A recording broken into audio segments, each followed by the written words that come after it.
Le Seigneur te dit ce matin, fais de nouveau. Prie de nouveau. Intercède de nouveau. Tu as cherché du travail. C'est comme je vous disais l'autre fois, j'ai un collègue avec qui on a terminé l'université. Des années, on se retrouve. C'est salut, bonjour collègue, comment ça va? Il me dit, cher collègue, depuis que nous avons terminé, depuis que nous nous sommes séparés, je n'ai jamais été appelé, même pour un test. Et il me dit, chaque fois que je postule, je note. Il m'a montré, il avait un cahier, Katsouk, sur lui, dans son sac. Il me dit, chaque fois que je postule, je note. Aujourd'hui, à telle date, j'ai postulé à telle organisation, à tel poste. Il notait. Mais il me dit, cher collègue, au moment où nous parlons, j'ai déjà comptabilisé 150 demandes. Mais je n'ai jamais été appelé, ne serait-ce que pour passer le test. Moi, je lui dis, tu n'as pas de raison de te décourager. Parce que si tu te décourageais, ça serait aussi bien, tu vas t'asseoir, tu vas croiser les bras, mais qui chercherait pour toi? C'est peut-être ton cas ce matin. Dieu te dit, fais encore. Fais de nouveau. Cherche de nouveau. Alléluia. Je vous ai dit l'autre fois que j'étais en train de lire une interview qu'un savant, celui qui a inventé l'ampoule, accordée à un journaliste. À un certain moment, le journaliste lui dit, mais monsieur le savant, qu'est-ce qui a fait que tu aies échoué 9999 fois avant de nous inventer l'ampoule? Ah, j'ai aimé la réponse de ce savant. Il dit, monsieur le journaliste, je n'ai pas échoué 9999 fois, mais j'ai seulement découvert 9999 fois de ne pas parvenir à fabriquer une ampoule. Alléluia. Alléluia. Dites-moi, bien-aimé dans le Seigneur, si ce savant s'était arrêté à cette 9999e fois, est-ce que tu aurais l'ampoule aujourd'hui? La réponse est non. C'est non. Tu es malade? Ça fait des années. Tu as fait le tour des hôpitaux, du pays même. Tu as vu, tu as contacté les serviteurs de Dieu pour qu'ils prient pour toi. Et ils l'ont fait. Mais la guérison n'a pas été au rendez-vous. La guérison n'est pas venue. À un certain moment, tu t'es dit, je fais ce que je pouvais faire. Les hommes de Dieu ont fait ce qu'ils pouvaient faire. Les hôpitaux, n'en parlons pas. À quoi bon? Dieu dit, prie de nouveau. Prie de nouveau. Prie de nouveau. Tu t'es marié, ça fait des années. 2 ans, 3 ans, 5, 10, 20. La progéniture, tu ne l'as pas. La descendance, tu ne l'as pas. Tu as fait le tour des pays réputés. En médecine, tu as fait le tour. Mais l'enfant n'est pas venu. Tu t'es dit, comme je priais, j'ai vu les serviteurs de Dieu, j'ai fait le tour des hôpitaux, la réponse n'est pas là, j'arrête, je fais autre chose. Ce matin, Dieu te dit, prie de nouveau. Même par rapport au salut, la Bible dit c'est celui-là qui va persévérer jusqu'à la fin, qui sera sauvé. Ça veut dire que même pour le salut, même pour être sauvé, tu dois faire de nouveau. Tu dois persévérer. Alléluia. Bien-aimé, le verset qui suit, la parole dit pendant que Jésus était en train d'enseigner, où il était à la montagne, il est descendu, la foule est venue vers lui, il s'est assis, il a commencé à enseigner. Pendant ce temps, il y a les scribes, il y a les pharisiens qui viennent avec une femme, surprise, flagrant délit d'adultère. Ils disent maître. Ils l'ont bien appelé maître. Ça veut dire celui qui maîtrise. Et celui qui a une maîtrise parfaite. Maître. C'est comme ça que les juristes s'appellent. Les avocats, ils s'appellent maître. Il est maître de son dossier. Il est maître de ceci, il est maître de cela. Ils appellent le Seigneur maître. Nous avons surpris cette femme en flagrant délit d'adultère. Et Moïse, dans sa loi, dans la Torah, il nous dit, avec de telles femmes, la solution, elle est arrêtée. Il faut la lapider et qu'elle meure. Oui, c'est cela ce que Moïse nous recommande dans la Torah. Mais qu'est-ce que toi tu dis en tant que maître? Tu dis quoi par rapport à ce cas? Bien aimés, ces gens étaient réputés être les détenteurs, les observateurs aguerris de la loi de Moïse. C'était là qu'ils prétendaient, qu'ils se réclamaient être les dépositaires. La loi de Moïse, ils étaient censés la maîtriser. Et réellement, ils la maîtrisaient.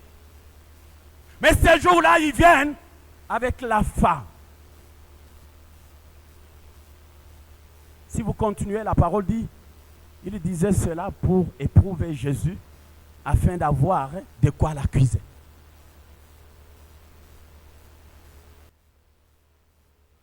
Ça veut dire que cette loi que ces gens étaient en train de brandir devant Christ était déjà une loi tordue. Moïse nous a dit dans sa loi que de telles femmes méritent d'être lapidées et qu'ils meurent. Alors que ce n'était pas ça. Ce n'était pas ça. Allez lire dans Lévitique 20:10. C'est tout un chapitre qui est consacré aux sanctions contre les crimes. La parole de Dieu dit, si un homme couche avec une femme mariée, si un homme couche avec une femme de son prochain, tous les deux, et l'homme et la femme, doivent être lapidés. C'est ça la loi de Moïse. C'est ça la Torah. Mais ils viennent juste avec la femme. Où est parti l'homme? Adultère. Lorsqu'on parle d'adultère, ce n'est jamais un acte qu'un seul individu peut commettre. Non. Qui dit adultère, dit deux partenaires en présence. C'est aussi employé pour des partenaires qui sont mariés. Un homme est marié, une femme est mariée, mais vous vous rencontrez pour violer. C'est même ça la définition. Violer la fidélité conjugale. C'est ça l'adultère. Mais est-ce que ces gens, les scribes, les pharisiens, est-ce qu'ils pouvaient parler de l'adultère alors qu'ils étaient en face de juste la femme? Non. La réponse est non. Et parce qu'ils se prenaient ils se faisaient passer pour des détenteurs, des gardiens des temples, comme on dit, de la loi de Moïse. Lorsqu'ils venaient de surprendre cette femme, ils allaient jeter les pierres, la lapider, mourir. Ils n'auraient pas tort. Ils n'auraient pas tort. Ils auraient tort s'ils le faisaient vis-à-vis de la femme seulement. Mais si, avec la flagrance, on tombe sur l'homme, sur la femme, on les lapide conformément à la loi de Moïse, il n'y avait pas de problème. Parce qu'ils ont agi conformément à la loi de Moïse. La femme, c'est juste l'image de l'Église. La femme. Parce que je parle de l'Église, je ne vois pas cette bâtisse. Je te vois, toi mon frère, je te vois, toi ma soeur. C'est toi l'Église. La Bible dit, nous sommes dans ce monde, mais nous ne sommes pas de ce monde. L'Église est dans ce monde. L'Église vit dans ce monde, mais l'Église n'est pas de ce monde. Comme notre papa l'a toujours dit, l'Église c'est une entité à part, avec un mode de vie à part, avec des lois à part, différentes des lois de ce monde, avec un langage à part, avec un discours à part. Voilà l'Église. La Bible dit, si tu veux vivre pieusement sur cette terre, tu vas être persécuté. L'église est là pour corriger. L'église est là pour ramener. L'église est là pour sanctionner. L'église est là pour dire cette voie oui, cette autre non. Voilà le rôle de l'église. Même lorsque on est venu avec la femme, la Bible dit on l'a placée au milieu. Il y a un langage qui dit l'église au milieu du village. On t'a mis au milieu parce que tu dois avoir un langage avec les gens qui sont tout autour de toi.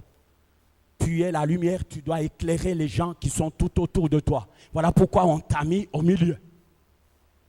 L'église ne peut pas avoir le langage du monde. Si tu es en amitié avec le monde, tu es en inimitié avec Dieu.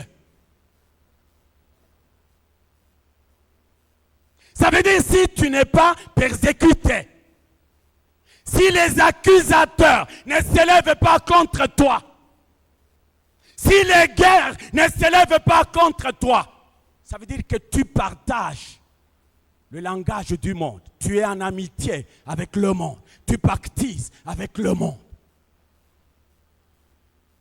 Je ne vois pas quelqu'un qui vit pieusement et que le monde le laisse tranquille. Non, il n'existe pas. Il n'existe pas. Tu mènes quelle vie? Enfant de Dieu. Partages-tu la vie du monde? Partages-tu le langage du monde? Le discours du monde? Ou tu as un discours contraire? Si tu as un discours contraire, tu vas être persécuté, certainement persécuté. Tu vas voir même les gens avec qui tu es, ils vont s'élever contre toi parce que tu as un langage contraire au langage du monde.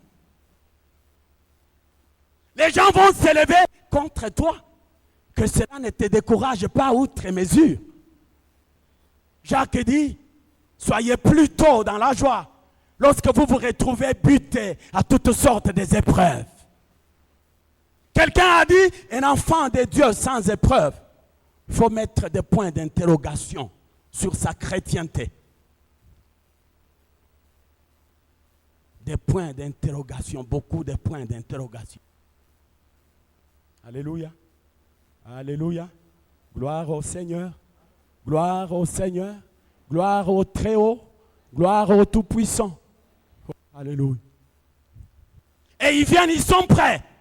Chacun avec une pierre. Pour lapider la femme. On est prêt pour te lapider. On est prêt pour te faire disparaître. L'ennemi, c'est ça son travail. Mais ce matin, Dieu me dit de te dire, tu as un avocat. Quelqu'un ne m'a pas compris. Dieu m'envoie te dire, tu as un avocat. Ce n'est pas comme un avocat des causes perdues à l'avance, non. Un avocat, au vrai sens. C'est lui qui prend fait et cause pour toi.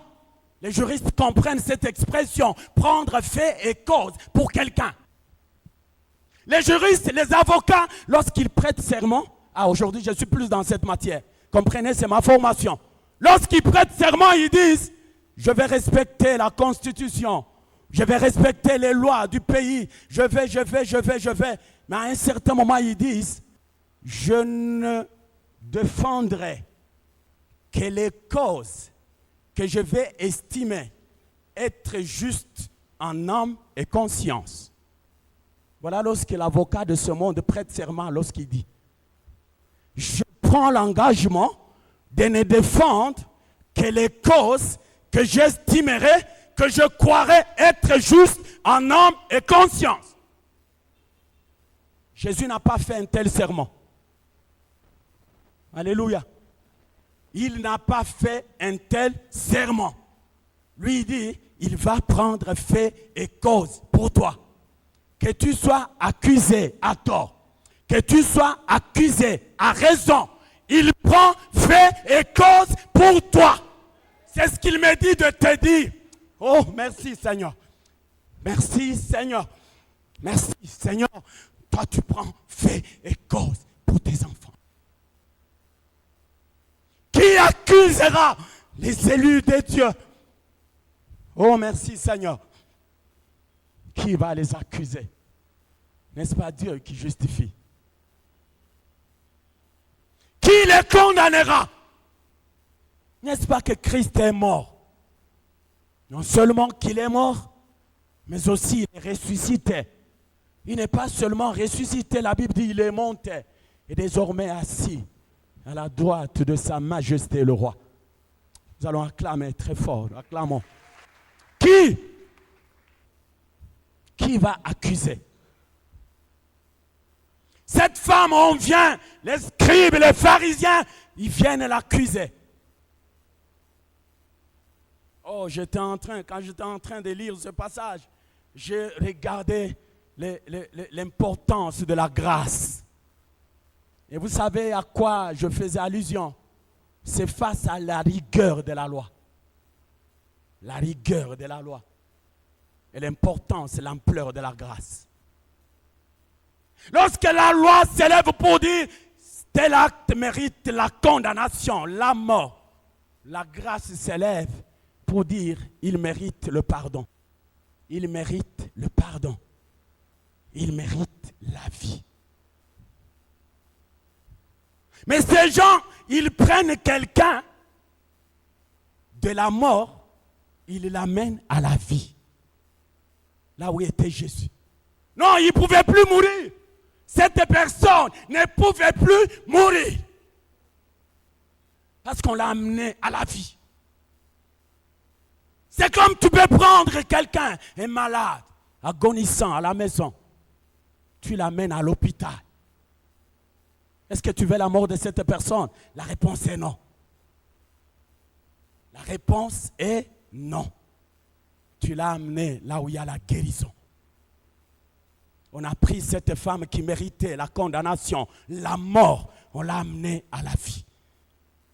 Et on veut que la vie prononce la mort contre une personne. Oh, alléluia. On veut que la vie dise, cette personne mérite la mort. Non, ça ne serait pas la vie. Ça ne serait nullement le discours de la vie. La vie, c'est la vie. La vie, c'est le pardon. La vie, c'est la justice. La vie, c'est la miséricorde. Voilà les autres aspects, les autres attributs de la loi de Moïse. Mais que ces légalistes, ces religieux légalistes étaient en train de cacher. Mais que le passage de Jean 8 nous a révélé ce matin. La miséricorde, la bonté, la fidélité, la justice.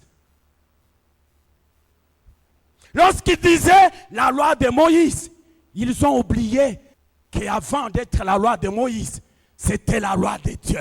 C'était une émanation de Dieu. La loi de Moïse nous a dit, la loi de Moïse, la loi de Moïse. Ils oublient que Moïse a reçu de Dieu. Alléluia. Alléluia. Gloire au Seigneur.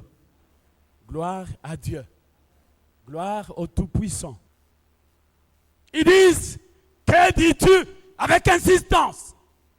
Le maître écrit avec le doigt sur la terre. Ils insistent. C'est comme s'il ne nous entend pas. Nous sommes en train de lui dire des choses. Lui écrit par terre. Ils insistent. Ils insistent. Pourquoi? Parce qu'ils voulaient voir cette femme condamnée. Ils voulaient voir cette femme mourir. Oh, l'Église de Dieu. Combien veulent voir ta mort? Combien veulent voir ta disparition? Combien ils sont nombreux. Mais la Bible dit ce matin, même s'il viendrait comme un fleuve, l'Esprit de Dieu le mettra en fuite. Ésaïe 59, 19. Ton ennemi, tes ennemis, même s'ils pouvaient se liguer, prendre les ennemis de gauche, de droite, de devant, de derrière, ils viennent vers toi comme un fleuve. L'Esprit de Dieu va les mettre en fuite. C'est ça la parole de Dieu pour toi ce matin. C'est ça la parole de Dieu pour toi ce matin. L'Esprit de Dieu va les mettre en fuite. Il ne faut pas avoir peur. Oh mon Seigneur, continue à écrire sur la terre avec son doigt. Je vais vous révéler une chose ce matin, bien-aimés dans le Seigneur. Ici, nous avons une bâtisse qui est carrelée. Sors seulement, va là où il y a la terre. Va où il y a le sable. Prends ton doigt, écris sur terre. Même quand tu vas sortir d'ici, fais ça. Prends ton doigt, écris sur le sol. Qu'est-ce qui va se passer? Quelqu'un a une réponse pour nous, pour l'assemblée? Tu prends ton doigt, tu écris sur la terre, sur un endroit sableux. Ce qui se passe, c'est ceci. Quand tu prends ton doigt, tu traces la première ligne, le sable se disperse. Quelqu'un ne m'a pas compris. Tu prends ton doigt, tu commences à écrire sur la terre se disperse. Voilà ce que Dieu fait de tes ennemis. Oh, tu ne m'as pas compris. Tu ne m'as pas compris. Tu ne m'as pas compris. Tu ne m'as pas compris. C'est désormais l'opération écrivons sur le sol. Écris sur le sol. Ces gens, ils pouvaient beau maîtriser la loi, mais ils étaient incapables d'interpréter les faits et gestes de Jésus. Il écrit pour la première fois. Ils lui disent, maître, maître, voilà, voilà, voilà. Alors qu'il leur avait déjà dit de se disperser. Oh, alléluia. Il leur avait déjà dit de se disperser, mais ils ne pouvaient pas comprendre les faits et gestes de mon Seigneur. Le sable, lorsqu'il est ensemble, fais passer le doigt, tu vas voir que les grains vont se disperser. Les grains, vouloir ou pas, vont être... Je n'ai pas su ce que mon Seigneur était en train d'écrire. Mais ce que l'Esprit de Dieu m'a révélé, c'est qu'en écrivant, les ennemis étaient déjà appelés à disparaître. Écris sur le sol. Écris sur le sol de ta maison. Écris sur le sol qui entoure ta maison. Au travail, écris sur le sol. Parce qu'il y en a qui t'en veulent. Même au niveau de ton travail, il y en a qui t'en veulent. Écris sur le sol. Écris sur le sol tout autour de toi. Écris sur le sol. Tout autour de toi, écris sur le sol.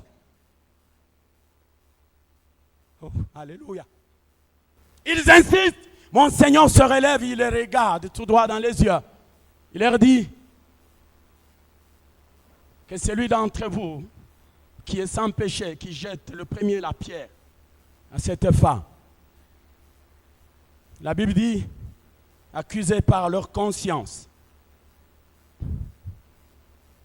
ils ont plié bagage, un à un, chacun prenant sa direction. Alors qu'ils étaient venus ensemble. Hein, ils viennent, ils chantent comme on dit, on chante ici à Bukavu, Léo, Léo, Njo, Léo, Léo, Njo, Léo, Léo, Imama Takufa, Léo, Njo, Léo. Ils sont venus en masse, en foule. Ils voulaient la mort d'une personne. Qui d'entre vous n'a pas péché? Qui? Qu'il soit le premier à jeter la pierre contre cette femme. Ils se sont dispersés. Le Seigneur l'avait déjà dit en écrivant sur le sol, mais ils n'avaient pas compris. Quand il a dit qui n'a pas péché, ils se sont dispersés. Voilà ce que Dieu fait de tes ennemis. Voilà ce que l'avocat fait de tes ennemis. Voilà ce que Jésus fait de tes ennemis. Voilà ce que le Seigneur fait de tes ennemis. Oh, ne promène plus les regards inquiets. Non, tu as un avocat. Tu as un avocat. Tu as un avocat. Et pas un avocat de cause perdue. Un avocat. Le vainqueur de la tombe. le ressuscité du 3e jour. Oh mon Seigneur, il est désormais assis à la droite du Père pour intercéder pour toi.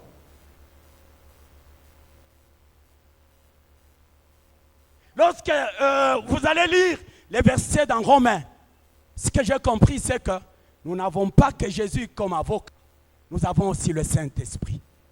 Alléluia. Alléluia.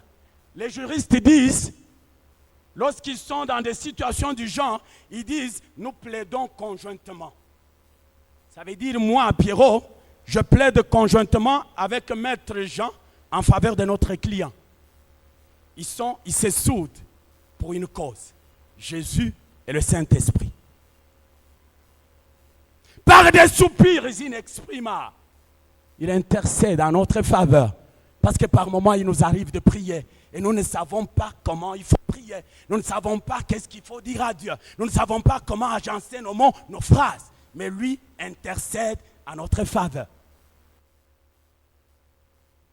Bien-aimé dans le Seigneur, il y a des situations dans lesquelles tu ne peux plus avoir le courage de prier.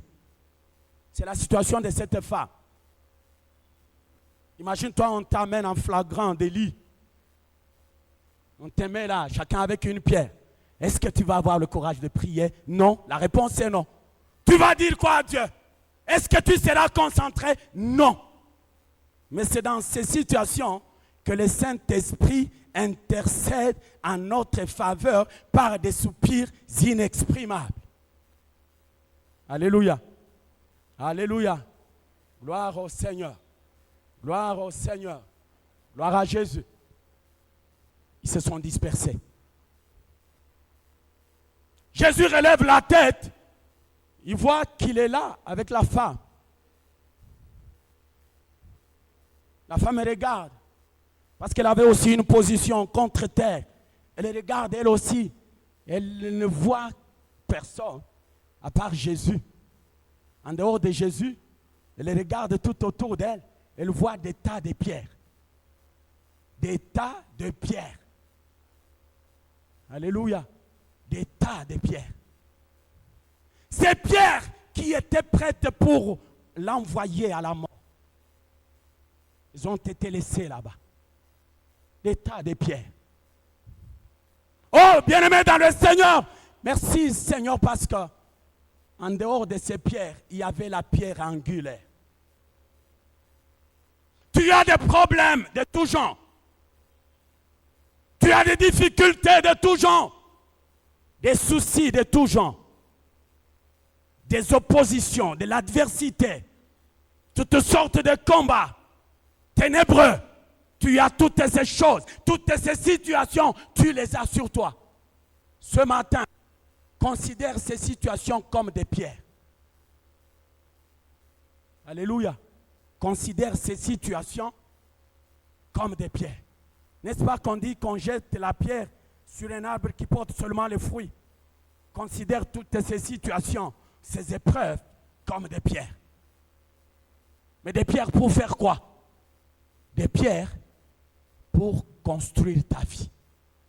Des pierres pour reconstruire même ta vie. Pas comme lorsque tu le faisais seul. Non. Ne construis pas seul. Ne rejette pas la pierre angulaire. Sinon ta construction ne tiendrait pas. Elle ne ferait pas long feu.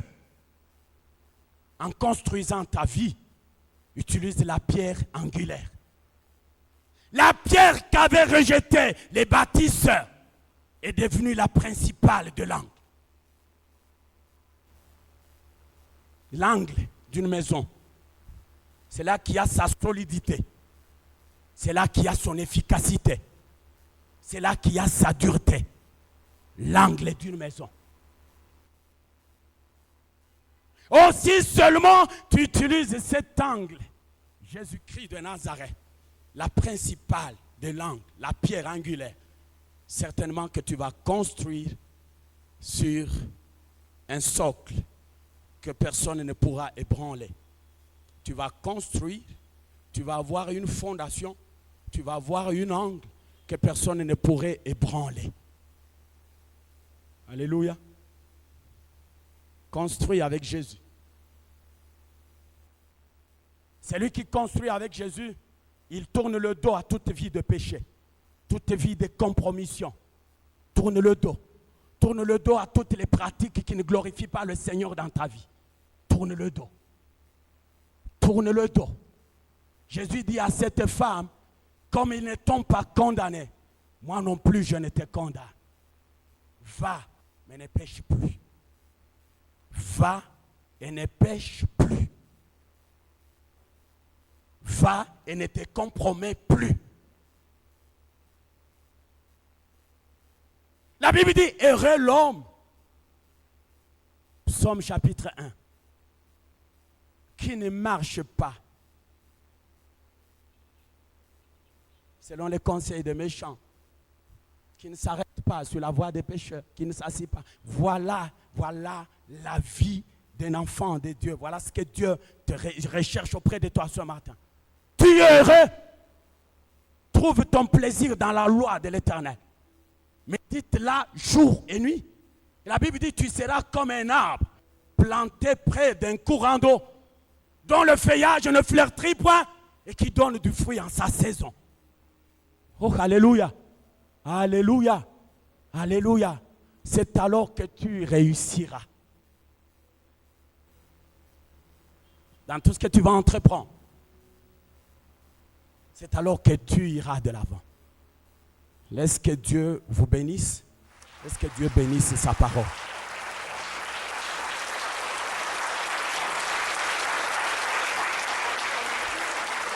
Oh, merci Seigneur.